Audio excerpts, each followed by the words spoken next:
Trade mark രജിസ്ട്രേഷനിൽ ക്ലാസിൻ്റെ importance എന്താണ്? പല ആളുകൾക്കും ക്ലാസ് സ്വന്തമായിട്ട് ചൂസ് ചെയ്യാൻ അറിയില്ല. ഇന്ന് മോർണിംഗ് നമുക്ക് വന്നൊരു കോളാണ്. ഒരു ട്രേഡ് മാർക്ക് രജിസ്ട്രേഷൻ ഒരു വ്യക്തി പെർഫ്യൂം ബ്രാൻഡാണ് അയാൾ സെൽ ഔട്ട് ചെയ്യുന്ന പ്രൊഡക്റ്റ്. അയാൾ പല type of perfumes on branded ആയിട്ട് സെൽ ഔട്ട് ചെയ്യുന്നുണ്ട്. അയാൾ ഇതുപോലെയുള്ള ഒരു ഏജൻസീനെ അപ്രോച്ച് ചെയ്ത് ട്രേഡ് മാർക്ക് അപ്ലിക്കേഷനും കൊടുത്ത് അയാളുടെ ട്രേഡ് മാർക്ക് അപ്ലിക്കേഷൻ രജിസ്റ്റർ ആവുകയും ചെയ്തു.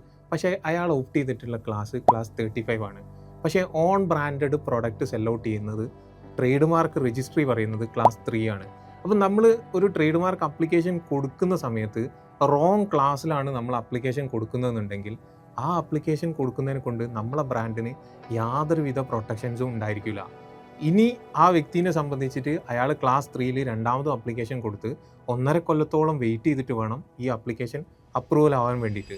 അപ്പം ട്രേഡ് മാർക്കിനെ സംബന്ധിച്ച് ട്രേഡ് മാർക്ക് ക്ലാസ് ഓപ്റ്റ് ചെയ്യുന്നത് വളരെ ഇമ്പോർട്ടൻ്റ് ആണ്. അത് നിങ്ങൾക്ക് സ്വന്തമായിട്ട് കണ്ടെത്താൻ കഴിയുന്നില്ല എന്നുണ്ടെങ്കിൽ ഏജൻസികളുമായിട്ട് കോൺടാക്ട് ചെയ്തിട്ട് പ്രോപ്പർ ക്ലാസ്സിൽ തന്നെ നമ്മൾ ട്രേഡ് മാർക്ക് അപ്ലിക്കേഷൻ സബ്മിറ്റ് ചെയ്യണം. എന്നാൽ മാത്രമേ നമ്മളെ ബ്രാൻഡിന് നമ്മൾ ഉദ്ദേശിച്ച പ്രൊട്ടക്ഷൻ കിട്ടുകയുള്ളൂ. ട്രേഡ് മാർക്ക് റിലേറ്റ് ചെയ്തിട്ട് നിങ്ങൾക്ക് ഇതുപോലെയുള്ള എന്തെങ്കിലും സംശയങ്ങളുണ്ടെങ്കിൽ താഴെ കാണുന്ന നമ്പറിൽ കോൺടാക്ട് ചെയ്യുക.